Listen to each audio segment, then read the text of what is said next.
J'ai posé ma tasse de café sur le comptoir de la cuisine et j'ai simplement écouté. Mon fils, Marc, se tenait près de la fenêtre, sa femme Valérie à ses côtés. Ils parlaient tous les deux de mètres carrés et de prix du marché immobilier comme si je n'étais même pas dans la pièce. Ce soir-là, après leur départ, j'ai ouvert le dossier de Catherine que je gardais dans le coffre-fort et j'ai appelé l'avocat en Haute-Savoie pour activer ce qu'elle avait appelé notre plan d'évasion. Mais je vais trop vite. Laissez-moi revenir en arrière pour que vous compreniez comment j'en suis arrivé là, et surtout qui est qui dans ce gâchis, car c'est important. Je m'appelle Richard Dubois, j'ai 67 ans, je suis ingénieur en génie civil à la retraite. J'ai passé 42 ans à concevoir des systèmes de traitement des eaux à travers la France. Ma femme, Catherine, est décédée il y a 6 semaines d'une maladie cardiaque. Elle avait 65 ans. Nous étions mariés depuis 43 ans.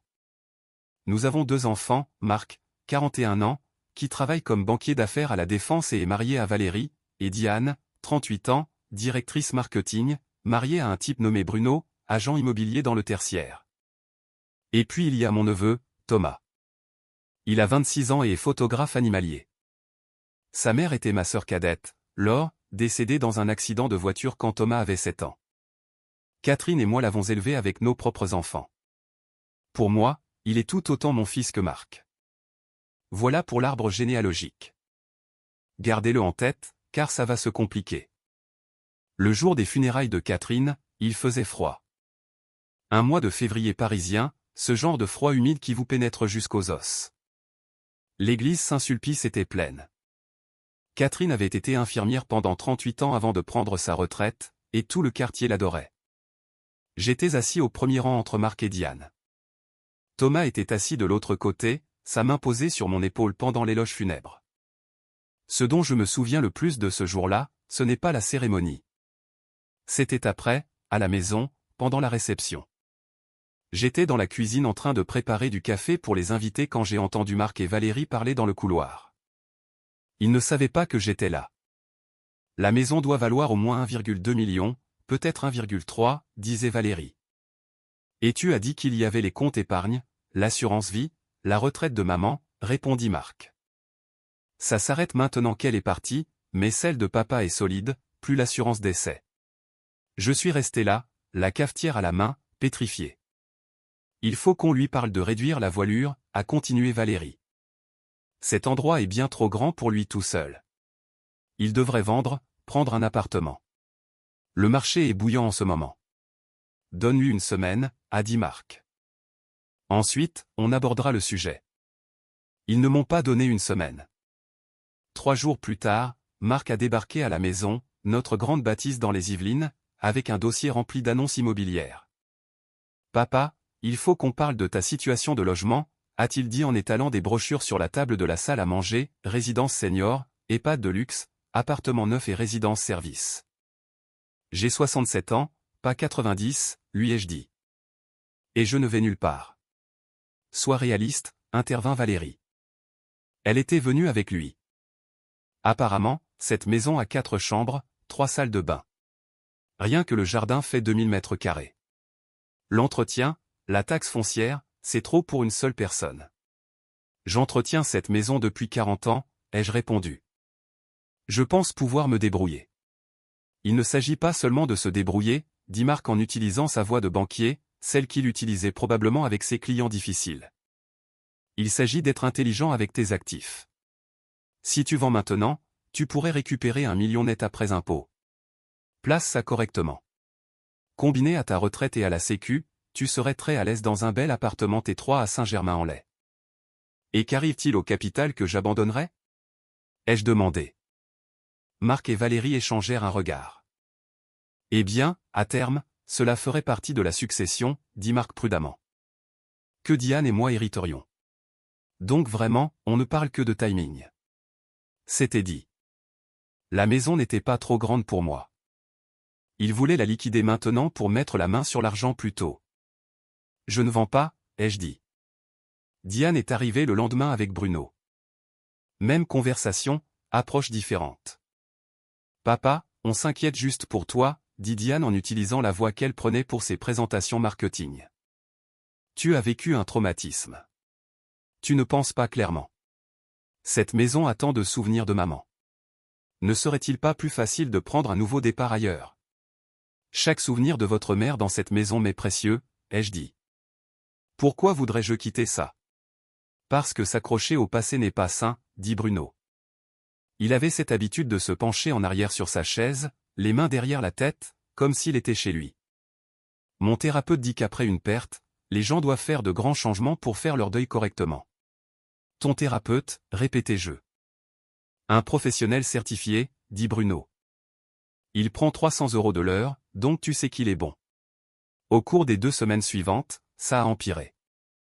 Marc a engagé un agent immobilier pour une estimation sans me demander.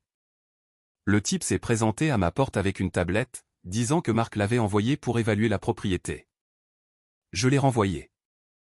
Diane a appelé une entreprise de déménagement pour obtenir un devis. Valérie a commencé à passer pendant la journée quand j'étais sorti, mesurant les pièces et prenant des photos. Je l'ai surprise une fois dans l'atelier de couture de Catherine, photographiant les placards intégrés que Catherine avait tant aimés. « Qu'est-ce que tu fais » ai-je demandé depuis l'encadrement de la porte. Elle a sursauté. « Oh, Richard, je réfléchissais juste à des idées de home staging, tu sais, pour quand tu mettras la maison en vente. » Je ne mets pas la maison en vente. Pas encore, dit-elle avec ce sourire qui n'atteignait pas tout à fait ses yeux. Mais tu le feras. Et quand tu le feras, on veut s'assurer que tu en tires le meilleur prix. Le point de rupture est arrivé 3 semaines après les funérailles de Catherine. Je suis rentré des courses pour trouver Marc, Diane, Valérie et Bruno tous assis dans mon salon. Marc avait utilisé son double des clés pour entrer. « Il faut qu'on fasse une réunion de famille », annonça Marc. « Dans ma maison ? Sans ma permission ? » J'ai posé les sacs de course. « Techniquement, c'est notre maison aussi, dit Diane. En tant qu'héritier réservataire. »« Assieds-toi, papa, dit Marc. On a pris des décisions. »« Des décisions, répétai-je.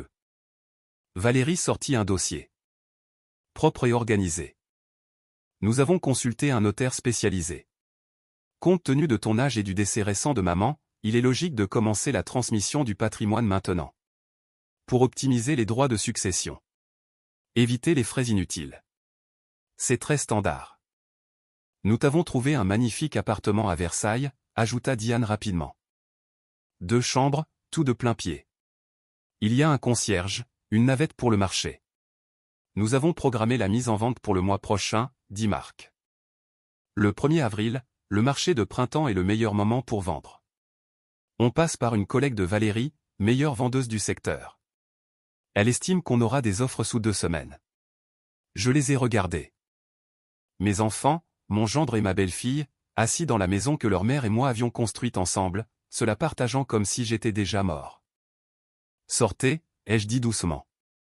Papa, sois raisonnable. Sortez de ma maison. On essaie de t'aider. Vous essayez de vous servir dans mon argent, ai-je dit. Et de piétiner la mémoire de votre mère. Maintenant, sortez avant que j'appelle la police pour violation de domicile. Ils sont partis, mais pas avant que Marc ne dise « On reviendra quand tu auras les idées plus claires ». Une fois parti, je suis resté longtemps debout dans le salon vide. Puis je suis monté dans la chambre, vers le placard où Catherine gardait ses papiers importants. Elle avait toujours été plus organisée que moi, tout étiqueté et classé. J'ai trouvé ce que je cherchais dans une boîte inifugée sur l'étagère du haut. Une chemise cartonnée marquée ou pour Richard. Ouvrir après mon départ. À l'intérieur se trouvait une lettre de la main de Catherine, datée de 6 mois avant sa mort. Mon très cher Richard, commençait-elle.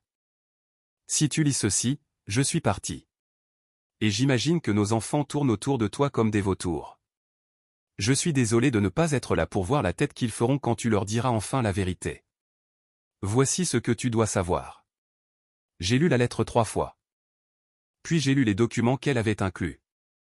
Titre de propriété, relevé bancaire, document de fiducie, un calendrier des étapes à suivre, nom et numéro de téléphone d'avocat, de comptable, d'agents immobiliers en Haute-Savoie, des photos d'un endroit que je n'avais pas vu depuis 45 ans. Catherine avait tout prévu. Le lendemain matin, j'ai appelé le premier numéro sur sa liste, une avocate nommée Maître Sophie Martin à Chamonix. « Monsieur Dubois » dit-elle quand je me suis identifié. « J'attendais votre appel. » Madame Dubois a tout mis en place il y a 2 ans. Tout est prêt quand vous l'êtes. Expliquez-moi tout, ai-je dit. Voici ce que Catherine avait fait. Il y a 3 ans, quand sa maladie cardiaque a été diagnostiquée, elle avait commencé à planifier. Elle savait, même si je ne voulais pas l'admettre, que son temps était compté.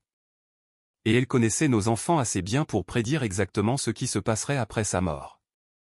Alors, elle avait agi discrètement, soigneusement. Le chalet où nous avions passé notre lune de miel dans les Alpes, il y a 45 ans, appartenait à son oncle. À sa mort, il y a 15 ans, il l'avait légué à Catherine. C'était une vieille ferme d'alpage avec un grand terrain, isolé, face au Mont Blanc. Catherine l'avait gardé toutes ces années, le louant à une famille locale pour un loyer dérisoire en échange de l'entretien. Je le savais vaguement, mais je n'y avais jamais prêté beaucoup d'attention. Ça semblait être un souvenir sentimental, rien de plus. Mais il y a 2 ans, Catherine avait discrètement arrêté de le louer. Elle avait engagé des entrepreneurs pour rénover entièrement la maison principale. Toiture neuve, plomberie, électricité, cuisine moderne, salle de bain refaite. Elle avait fait convertir la grange en studio photo avec chambre noire. L'ancien abri avait été transformé en maison d'amis. Elle avait mis en place une structure financière alimentée par la vente d'actions héritées de ses parents pour couvrir la taxe foncière et l'entretien pour les 20 prochaines années. Puis elle avait placé de l'argent dans une assurance vie. Au cours des 2 années, elle avait progressivement transféré de l'argent de notre compte épargne joint, de petites sommes à la fois, rien qui n'attirait mon attention. Au moment de sa mort, elle avait déplacé 400 000 € dans cette assurance vie dont j'étais le seul bénéficiaire, hors succession, laissant juste assez dans nos comptes courants pour que ça paraisse normal. La maison des Yvelines, elle avait une hypothèque rechargeable que j'ignorais. Catherine avait contracté un emprunt de 150 000 € il y a 2 ans. Elle avait utilisé cet argent, plus l'argent de la vente de la maison de ses parents, pour financer les rénovations dans les Alpes et les placements. Les paiements de ce crédit étaient prélevés automatiquement sur un compte que je ne vérifiais jamais. Ce que cela signifiait, c'est que la maison des Yvelines que Marc et Diane avaient si hâte de vendre n'avait presque plus de valeur nette réelle. Entre le prêt immobilier d'origine et le second crédit hypothécaire, il restait peut-être 50 000 € de valeur réelle. Tout le reste, Catherine l'avait discrètement déplacé en Haute-Savoie. Elle vous a laissé une porte de sortie, m'a dit maître Martin au téléphone.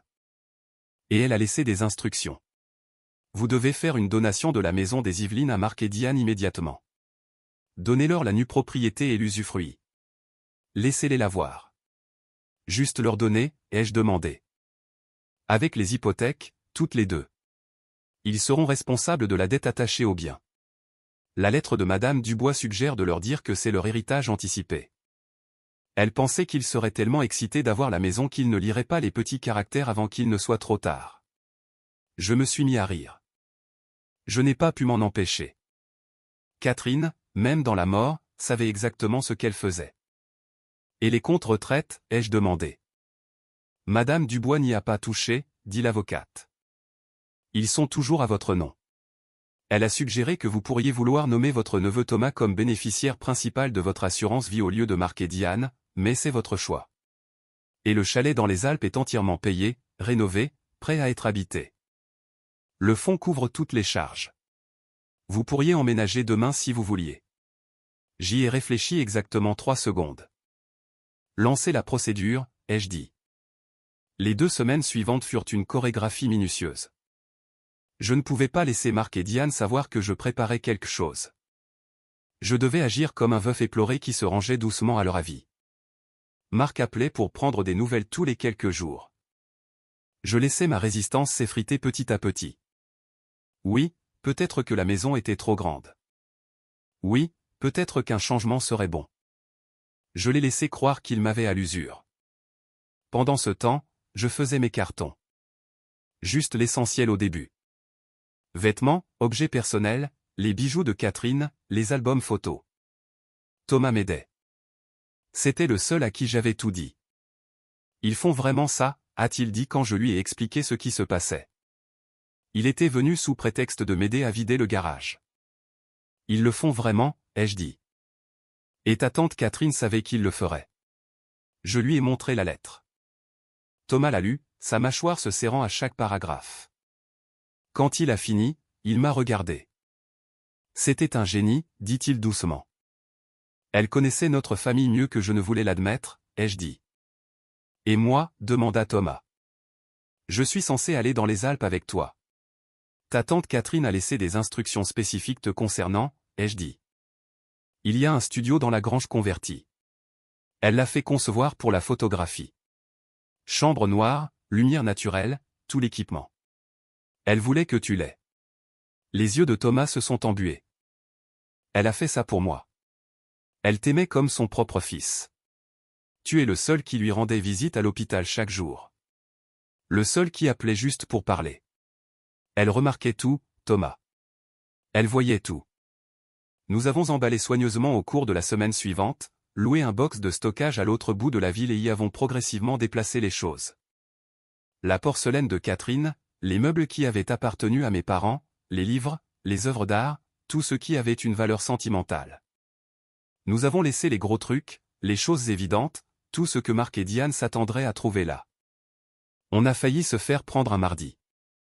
Je venais de charger un carton de manuels infirmiers de Catherine dans ma voiture quand Valérie s'est garée dans l'allée. « Richard » a-t-elle crié. Timing parfait. Je voulais te parler de la rénovation de la cuisine. La rénovation de la cuisine, ai-je répété en fermant le coffre. Pour après ton départ, dit-elle joyeusement. Marc et moi pensons garder la maison au lieu de la vendre tout de suite. L'utiliser comme investissement locatif ou peut-être en Airbnb, mais la cuisine est tellement démodée. Je pensais à des carreaux métro blancs, peut-être un îlot central en marbre. Vous prévoyez de rénover ma cuisine, ai-je dit lentement. Eh bien, ce sera bientôt notre cuisine, dit-elle. Marc dit que tu as accepté de leur céder la maison, à lui et Diane, le mois prochain. Je n'avais rien accepté formellement, mais j'ai juste souri. On en discute encore, ai-je dit. Qu'y a-t-il dans le carton? Elle regardait mon coffre. De vieux livres, ai-je dit. Je pensais les donner à la bibliothèque. Je fais du tri comme tu l'as suggéré. Elle a gobé l'histoire. C'est merveilleux, Richard. C'est tellement sain que tu arrives à lâcher prise. Si elle avait regardé de plus près, elle aurait vu que ma voiture était pleine à craquer. Mais elle n'a pas regardé. Elle ne me regardait jamais vraiment. La réunion finale a eu lieu 4 semaines jour pour jour après les funérailles de Catherine. Je l'avais convoquée moi-même. J'ai demandé à Marc et Diane de venir. Je leur ai dit que j'avais pris une décision concernant la maison. Ils sont arrivés à 5 minutes d'intervalle, comme s'ils s'étaient coordonnés. Valérie et Bruno sont venus aussi. Naturellement, Thomas était déjà là, assis tranquillement dans un coin. Ils l'ont à peine salué. J'ai réfléchi à ce que vous avez dit, leur ai-je dit, assis dans mon fauteuil en cuir, celui que Catherine m'avait offert pour mes 60 ans. À propos de la maison trop grande, du nouveau départ. Vous avez raison. Il est temps de changer. Marc et Diane échangèrent des regards victorieux. Je vais vous faire une donation partage de la maison, ai-je continué. 50-50e. Vous en prendrez la propriété immédiatement. C'est merveilleux, papa, dit Diane. C'est vraiment la meilleure décision. Je le pense aussi, ai-je dit. J'ai sorti le dossier que Maître Martin avait préparé. Les documents de transfert de propriété sont tous là. Vous devrez signer aussi, acceptant le transfert et toutes les responsabilités associées. Responsabilités associées, demanda Marc. La taxe foncière, l'assurance habitation, les crédits, tout cela est transféré avec l'acte, ai-je dit. Procédure standard. Les crédits? Le sourire de Valérie vacilla. Au pluriel? Il y a le prêt d'origine. Il reste environ 200 000 euros, ai-je dit. Et le prêt hypothécaire rechargeable, 150 000 euros. Le notaire a tout expliqué dans ses documents. Je les ai regardés lire, j'ai vu le visage de Marc passer de la confusion à la pâleur, j'ai vu la main de Diane commencer à trembler alors qu'elle feuilletait les pages. Cette maison a 350 000 euros de dette, dit Marc. Tu as dit qu'elle était presque payée. Je n'ai rien dit de tel, répondis-je calmement. Tu as supposé qu'elle était payée. Tu n'as jamais demandé à voir les relevés bancaires. Qui prend un second crédit à ton âge, exigea Valérie. Votre mère l'a fait, ai-je dit. Il y a 2 ans. Elle avait ses raisons. C'est de la folie, dit Diane. Avec la taxe foncière et l'assurance, cet endroit coûte 4 500 € par mois à entretenir. On ne peut pas se permettre ça. Alors vendez-la, ai-je suggéré. Comme vous prévoyez de le faire de toute façon. La vendre? Bruno rit amèrement. Après les frais de notaire, les pénalités de remboursement anticipé et les commissions d'agence, on aura de la chance si on récupère 100 000 € à partager en deux.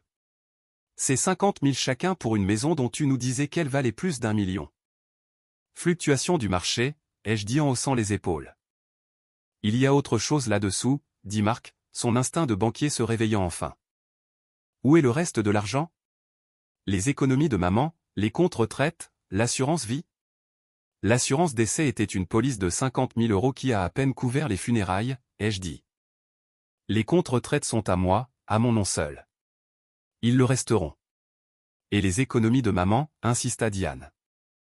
Elle les a dépensées, ai-je dit simplement. Ces 2 dernières années. Frais médicaux, dons caritatifs, dépenses personnelles. Tout est documenté si vous voulez voir les relevés. Ce n'était pas techniquement un mensonge. Catherine avait dépensé les économies, juste pas pour ce qu'il supposait. Tu ne gardes pas la maison non plus, dit soudain Marc. N'est-ce pas? Tu vas quelque part. Garçon intelligent, mon fils. Trop tard, mais intelligent.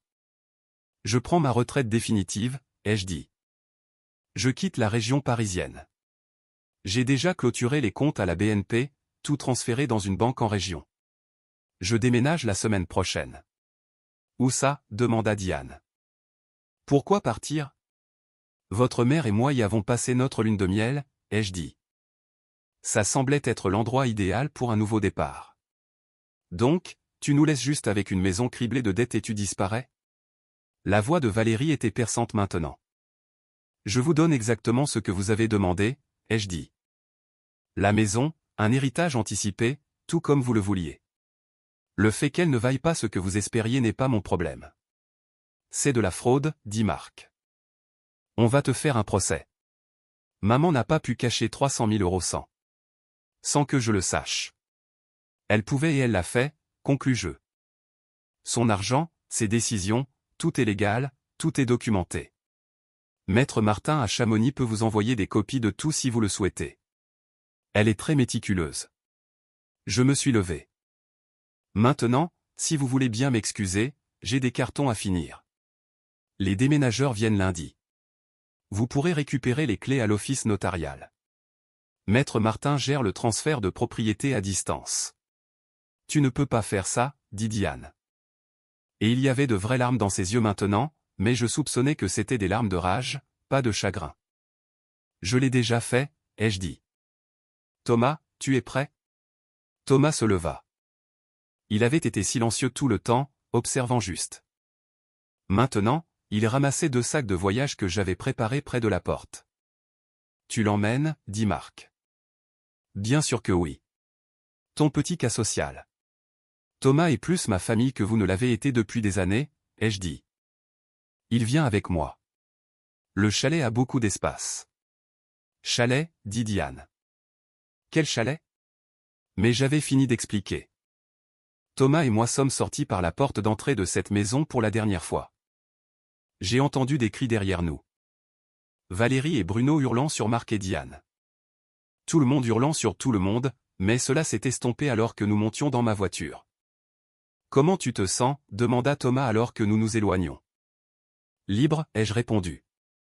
Les déménageurs sont venus ce lundi-là comme je l'avais dit, mais pas à la maison des Yvelines. Ils sont allés au box de stockage où Thomas et moi avions caché tout ce qui comptait. Ils ont tout chargé dans un camion et ont conduit jusqu'en Haute-Savoie. Marc et Diane ont bien essayé de contester la donation. Maître Martin m'a appelé 2 jours après mon arrivée pour me dire qu'ils avaient pris un avocat. Ça n'a mené nulle part. Catherine avait tout documenté méticuleusement. Chaque retrait, chaque transaction, chaque décision avait une trace papier montrant que c'était son argent, son choix. L'avocat engagé par Marc a jeté un coup d'œil aux documents et leur a conseillé de laisser tomber. Ils ont gardé la maison des Yvelines pendant 3 mois, essayant de trouver un acheteur qui paierait assez pour que ça vaille le coup. Finalement, ils l'ont vendu à perte et se sont partagés les 53 000 € restants. Diane m'a envoyé un seul SMS, j'espère que tu es heureux. Je l'étais. Vraiment. Le chalet en Haute-Savoie était tout ce que les photos de Catherine avaient promis. Un grand terrain dans la vallée, avec les montagnes s'élevant à l'est comme des gardiens antiques. La maison principale était une vaste bâtisse en bois et pierre avec d'immenses baies vitrées face au lever du soleil. Catherine avait supervisé chaque détail de la rénovation. La cuisine avait des plans de travail en granit et de l'électroménager professionnel parce qu'elle savait que j'aimais cuisiner. La chambre principale avait un coin lecture parce qu'elle savait que j'aurais besoin d'un endroit calme pour penser. Le bureau avait des étagères intégrées déjà remplies de livres qu'elle avait fait expédier là-bas au cours de l'année passée, ceux que j'avais mentionné vouloir lire. C'était comme si elle m'avait construit une toute nouvelle vie et l'avait laissée là, attendant que je la trouve. Thomas a emménagé dans la grange convertie. Le studio photo avait tout ce dont il avait besoin. Éclairage professionnel, fond, une vraie chambre noire avec stockage de produits chimiques à température contrôlée. En un mois, il avait monté une activité de freelance, photographiant la faune alpine et vendant des tirages en ligne. Il était plus heureux que je ne l'avais jamais vu. Je passais mes journées à découvrir le terrain. Il y avait un ruisseau qui traversait la propriété, froid et clair, issu de la fonte des neiges, un bosquet de mélèzes qui devenait doré en septembre. Des bouquetins descendaient des hauteurs le soir. J'ai acheté un cheval, un vieux hongre doux nommé Cuivre, et je parcourais les clôtures, apprenant chaque coin de mon nouveau chez moi. Le soir, je m'asseyais sur la terrasse arrière avec une tasse de café et je regardais les étoiles.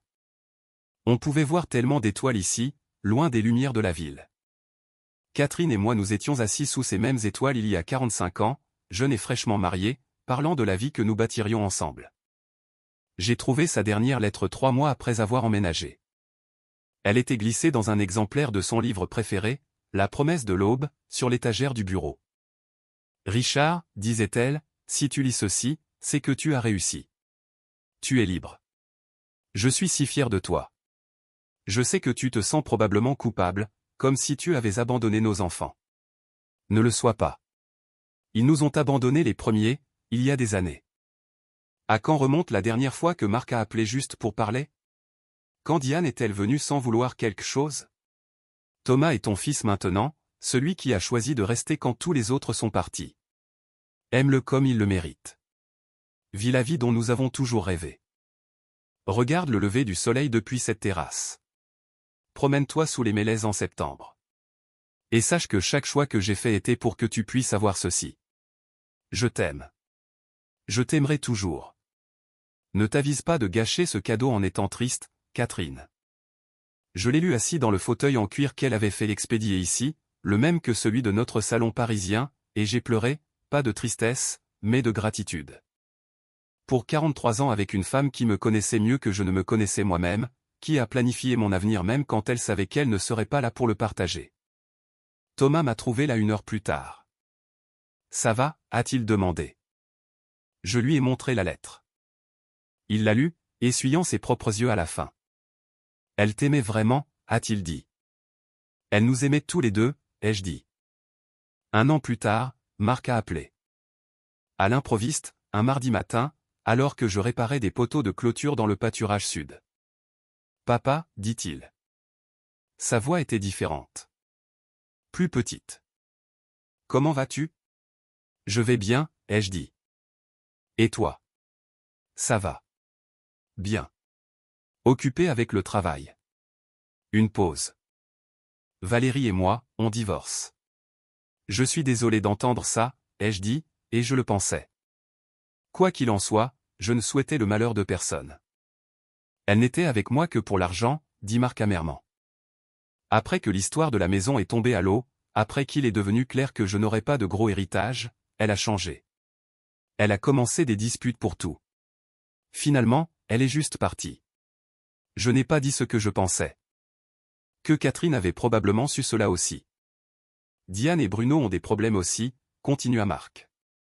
Il s'avère que quand on se marie pour l'argent et que l'argent ne vient pas, il ne reste plus grand-chose. Pourquoi m'appelles-tu, Marc, ai-je demandé doucement. Je voulais dire que je suis désolé, a-t-il dit.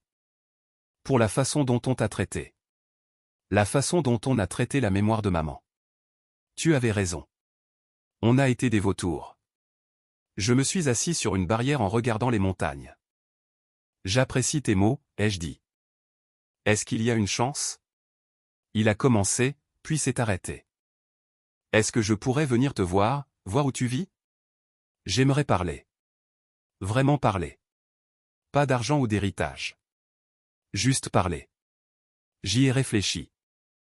J'ai pensé à la lettre de Catherine, aux années de négligence, à la façon dont il s'était jeté sur moi comme des prédateurs après ses funérailles. Mais j'ai aussi pensé au fait qu'il avait appelé, qu'il s'était excusé. Que les gens peuvent changer parfois si on leur en donne la chance. Appelle-moi la semaine prochaine, ai-je dit. On trouvera un moment. Je ne sais pas si Marc viendra vraiment. Peut-être que oui, peut-être que non. Mais j'ai laissé la porte ouverte parce que c'est ce que Catherine aurait fait. Elle a toujours été meilleure que moi pour le pardon. Thomas et moi avons fêté son 27e anniversaire le mois dernier avec un feu de camp près du ruisseau. Il venait de vendre sa première grande collection de photos à un magazine nature prestigieux comme Terre Sauvage. Nous avons fait griller des côtes de bœuf sur le feu et avons parlé de sa mère, ma sœur Laure, et de combien elle serait fière de l'homme qu'il est devenu. « Est-ce que Paris te manque » m'a-t-il demandé. J'ai regardé autour de la propriété, les montagnes devenant violettes au coucher du soleil, la vie que Catherine avait construite pour moi brique par brique, décision par décision, sachant qu'elle ne serait pas là pour la voir. « Ta tante me manque » ai-je dit. Tous les jours. Mais Paris? Non. Ici, c'est chez moi maintenant. Et ça l'était. Le chalet, les montagnes, les matins calmes et les nuits étoilées. Thomas dans son studio. Moi apprenant à vivre à la montagne à 67 ans. Une vie que je n'avais jamais planifiée, mais qui me convenait mieux que tout ce que j'avais laissé derrière moi. Catherine m'avait donné exactement ce dont j'avais besoin. Pas juste une évasion d'enfants avides, mais la permission de recommencer, de construire quelque chose de nouveau, d'être plus qu'un simple père, un mari ou un ingénieur retraité. D'être moi-même, qui que ce soit. Je lui parle encore parfois à voix haute quand je longe les clôtures ou que je suis assis sur la terrasse le soir. Je lui parle du troupeau de chamois qui s'est agrandi. Du livre que j'écris, des mémoires techniques sur l'ingénierie des systèmes d'eau. Du succès de Thomas et de la vie qu'il se construit. De l'appel de Marc et de la possibilité d'une réconciliation, bien que je ne retienne pas mon souffle. Je lui dis « merci ». Tous les jours. Merci de m'avoir assez bien connu pour me sauver. Merci d'avoir planifié mon évasion quand je ne savais même pas que j'en avais besoin. Merci de m'avoir donné le courage de m'éloigner des gens qui aimaient mon argent plus qu'ils ne m'aimaient moi. Le soleil se couche maintenant alors que je finis mon café. Demain, je monte au pâturage nord pour vérifier le système d'eau là-bas. Il fait un bruit bizarre, et après 40 ans comme ingénieur, je ne peux pas ignorer les bruits bizarres. Thomas vient avec moi. Il veut photographier les fleurs sauvages qui fleurissent dans les alpages. C'est une bonne vie, une vie tranquille. Pas celle à laquelle je m'attendais quand j'ai épousé Catherine il y a 43 ans, mais peut-être une meilleure. Plus simple, plus honnête. Elle a toujours su ce qui était le mieux.